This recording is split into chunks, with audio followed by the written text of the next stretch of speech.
What's up, Dapper Squad? It's your boy Darius, back at it again with episode 5 of My Hero Academia Season 4. Last episode ended off kind of crazily. That's what I want to talk about. We had Overhaul getting a phone call from Tomura Shigaraki saying, I guess under certain conditions he will work for him, and so we had him kind of have an impromptu meeting in the Drab office, and kind of that's how we ended. And I'm super excited to find out what conditions there are and how that's gonna work out, because individually they're both terrifying and pretty strong and, you know, a threat, but together I don't even want to picture that, especially with All Might down. You know, I'm just saying it's a horrific thought.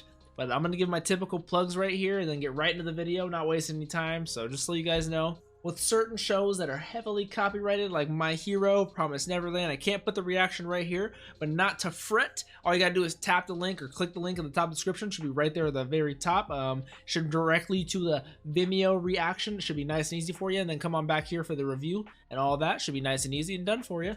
But if you guys want to see the full length, everything down here cut in the corner, you know, don't have to worry about any of that. Check out the Patreon down below. You can also see early access to the other shows I'm watching.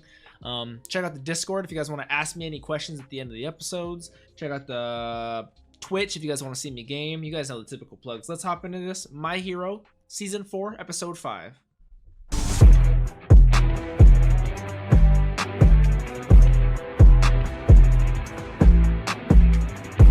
So, fantastic episode. I knew it was going to be about Red Riot, but I did not think it was going to be that good, man. Like, and it really it gave us a lot of information. It gave us a lot. It progressed the story a fair amount while also giving us a 2 side quests, not being about Deku whatsoever, but they were great. Like, I love the fact that our main characters are secondary characters.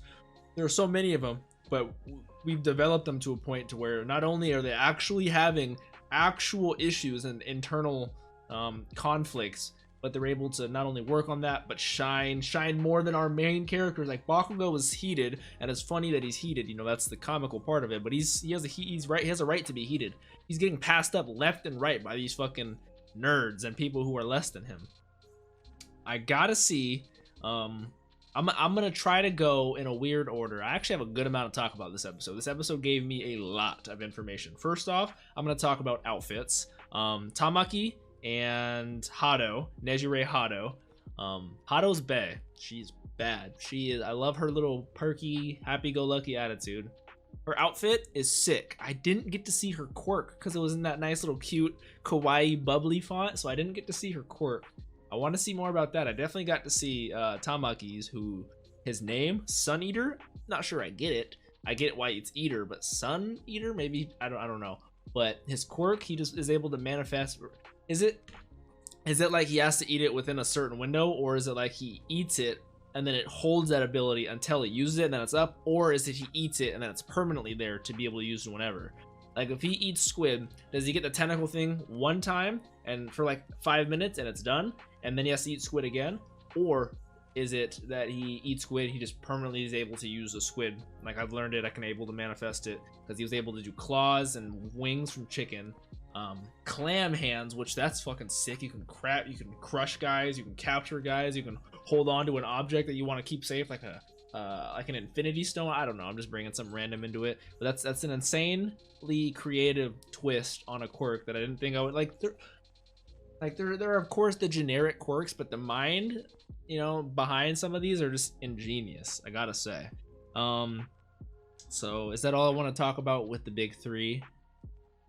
The pacing of the show is incredible. Like, they showed us like a millisecond of a flashback of how they got into the work study, but they had Eraserhead saying, yo, Kirishima and Ochaku and Sue, they want to talk to you, and then boom, immediately we're already in the work study, like off rip. Like, I was actually like, I want to see more of Ochako and Froppy. I'm just gonna start calling them by their hero names. Uravity and Froppy get met up with Ryukyu, you know, and seeing how they are able to, seeing their first interactions, seeing her quirk, because she's the Dragoon hero. Just the name Dragoon is fire, you know it's fire. Mr. Fat, not only do I like his personality, I like his quirk.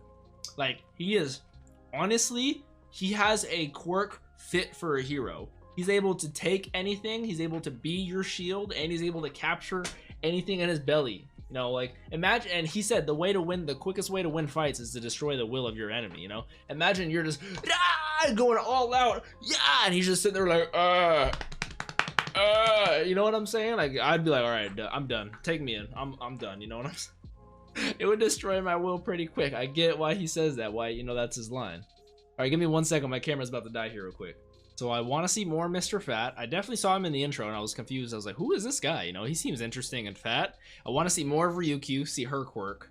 Tamaki and Hado, definitely want to see more of them. I want to see more of the work study. I am so glad that there's a change in perspective. There's so many students, and this is how it is in real classrooms. This is very realistic, but they're able to do that where they give, you know, every character their own shine. How there's kids who are excelling and like literally going leaps and bounds beyond others. There are kids that were at one point behind and are pulling forward. There are kids that at one point were forward and now are way behind. It's very realistic. Like Todoroki and Bakugo, we're not getting much of it all. But that's because they are literally catching up. They're doing stuff that is slightly boring, you know, reserve classes, training to get even their license. Like people who are ahead and have done the right shit, aka Kirishima, who, you know, showed off their skills, Froppy, Uravity, Deku, they're doing things leaps and they're going beyond, and it's cool. It's realistic. I like that shit.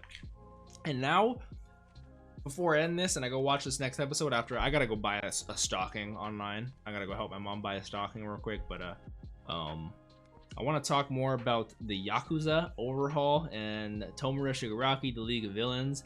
So the conditions were, we're not going to be under you. It's going to be a joint partnership, and we want to increase our strength. You want the name recognition for what's for recognition on what you're going to do, you know, for the street cred.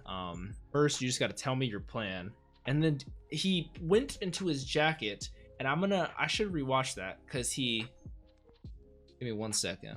All right, so I rewatched the scene with Chrono and Mimic and what happened when Tomura was pulling out. He wasn't really doing that with any ill intention. Like, it seemed like he was trying to get reprimandation for losing Compress's arm.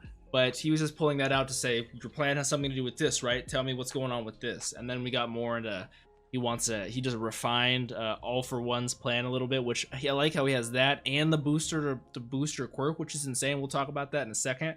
But when Mimic pulled up to Overhaul, when Overhaul killed Magni, and Mimic was on top of that big guy, like, oh, Mimic, because I think Mimic has him in his body, because I rewatched that scene just a second ago, like before I'm talking right now, and when he was like, stop, and he had like his arm like reaching out of his neck. It was so much I was trying to pay attention because I saw Chrono come in that I didn't really see it, his arm. And so like, that's crazy. And then we know Chrono, I think, is just a fire ass shot, like the teacher, like Deadshot, I think that's his name, the teacher at UA.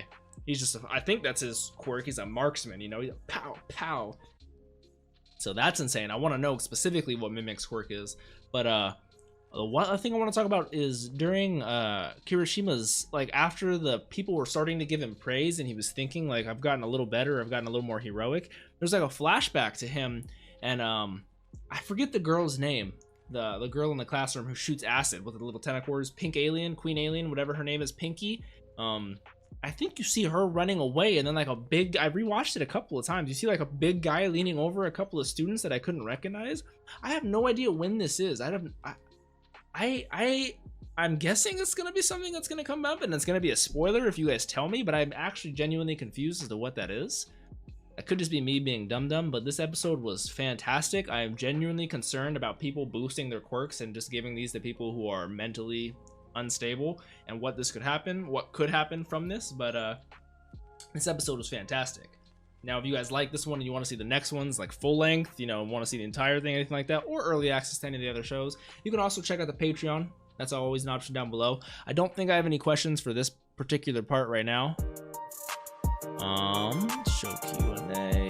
Nope, I have no questions. I do have one for a later episode, so I will be answering that later. But hope you guys enjoyed. Have a great day, Dapper Squad. Thank you so much. Peace out.